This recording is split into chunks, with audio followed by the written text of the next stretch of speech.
Alright, what's up YouTube? Now I have a video for you guys today, but this video is very impromptu. I was not expecting to make this video, and this knife it does not belong to me. I have not had this knife for a very long time. This knife is actually on loan to me from a very good friend. He's also a knife collector that I met through a knife enthusiast group on Facebook. And truth be told, I've never even met the guy in person.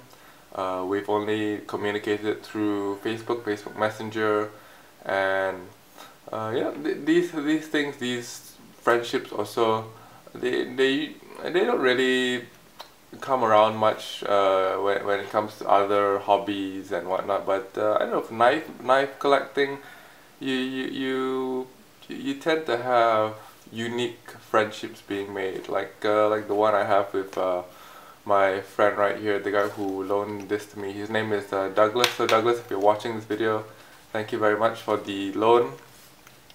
Now I've only had this knife for about, I would say, a week or so, and I've not carried this knife because it doesn't belong to me. I don't want to get it scratched up or anything. I don't want to lose it by accident or break it or drop it or anything like that, so I didn't risk carrying it again, because it's not mine.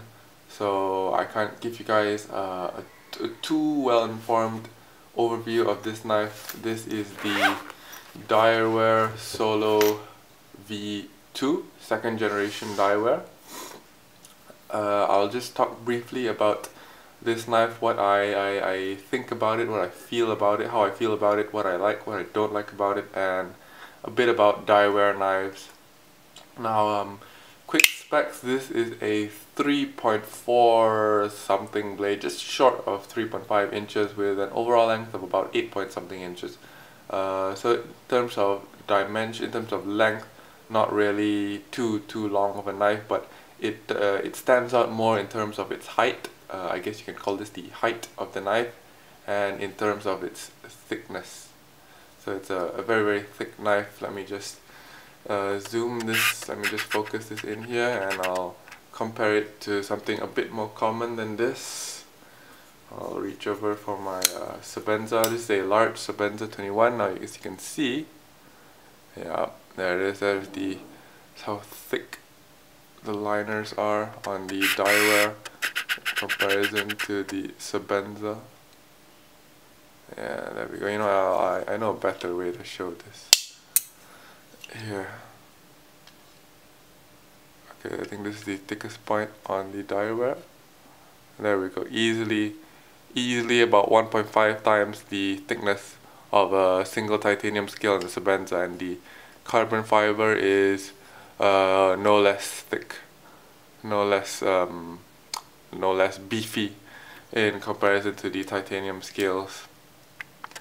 Now in terms of length in comparison to the Sebenza is a 3.5 something blade, I think, if I'm not mistaken, or is it 3.6? Not entirely sure.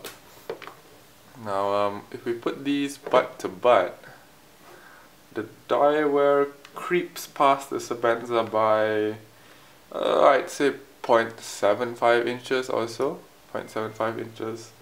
Now if we align them pivot to pivot, yeah, their blade lengths are about the same, I'd say, and the Direware just pokes out a bit at the end there by a bit.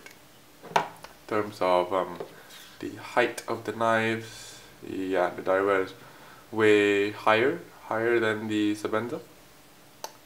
In terms of blade thickness, the blade on the Direware isn't too thick. It's not monstrously thick, but at the same time it's in no way thin. As you can see here, it's reasonably thick. Not too sure about the specs. I don't really go for the dimensional specs of a knife when I buy them or when I review them. I just feel that if it's of a certain size, I generally go for blades that are above 3.5 inches. Anything below I don't really look at, unless yeah, well, that's in the future. I'll talk about that sometime in the future. But Yeah, generally speaking, as of right now, I don't look at any knives that are below 3.5 inches. So my length is about 3.5 to 4. My knife preference length. Blade length preference. Now this knife runs on Teflon washers. I believe they're Teflon, but they're definitely washers. If I'm wrong about the Teflon, they're definitely still washers. There's the Direware logo there, Eric Tullis's logo. Come on, focus for me. Oh, you know what, fine, that's fine. Yeah, so Direware knives, and then there's a Direware written on there. So now the newer generations of the Solo don't have this Direware word here. The blade is actually sterile. And by sterile I mean there's just nothing here on this side, but on this side I think he writes the blade steel around the stop pin here, and yeah, there's some other things going on here. I'm not exactly sure what.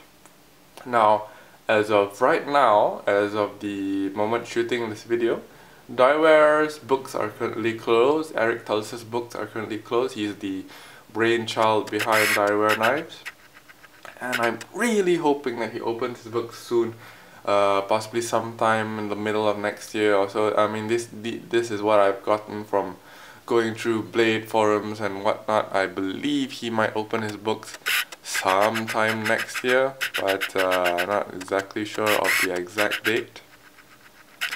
But I'm really looking forward to the day he does, because I'm gonna place at least 2 orders with him, probably 3, but at least 2. I'm gonna order a Solo now. As of right now, he currently makes the 5th generation of Solos, and I'm not too sure about the S90 and Hyper 90. So this particular blade shape is the, I want to say, Tanto recurve or something like that. He offers about four or so different blade finishes for each of the knives, 3 to 4 blade finishes for each of the 3 knives.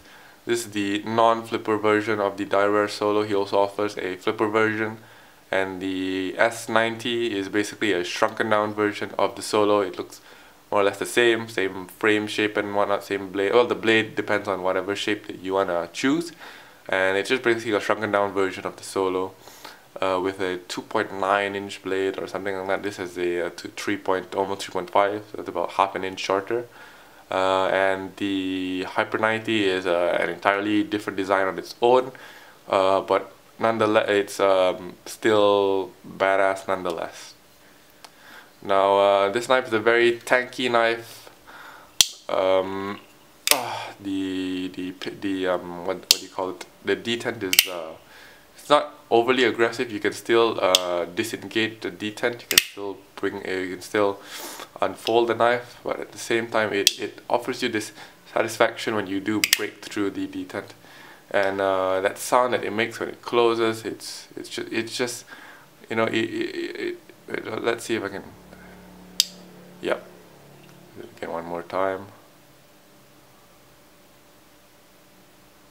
It's like these 2 thick pieces of steel just smacking up against each other and just staying stationary. It's just like that's the level of the tolerances that are on this knife, and it just makes me feel as though this is something that's real beefy and bulky, and as they say, tank-like. This is a tank knife, as they call it, because of the size and overall aesthetic look of the knife.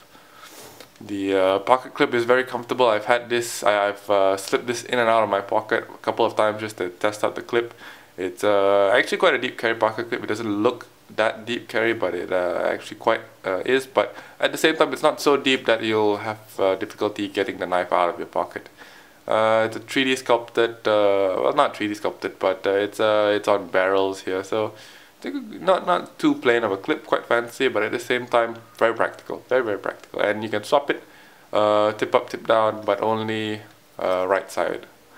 Yep. And loads of standoffs here. If I'm not mistaken, the newer generations of the Solos, they only come in a backspacer. I'm not exactly sure if all these standoffs are necessary. I'm not a knife maker, but maybe they are, I don't know. detent ball there. Pivot, nothing too spectacular about the pivot, but at the same time it still looks very classy. And this carbon fiber is just smooth. It's the smoothest carbon fiber I've ever felt. Now I've reached about 10 minutes in my video. My video card is going to cut me off soon. I'll just leave you guys with some comparison shots with other knives. This is also another tank knife hinderer. Now the titanium scale on this Direware is far thicker than any titanium scale on any of my knives. Here's a browse division flipper just for the fun of it. Let me just put all of these butt to butt. Recent acquisition, the Will Moon. Let me move this up out of the way. And yeah, hey, you know what? I think I have enough time to squeeze in one more. The Marfione Microtech DOC. Alright guys, so that's about it for this time. Yeah, thanks for watching, and I'll catch you guys in the next video. Ciao, and have a great day.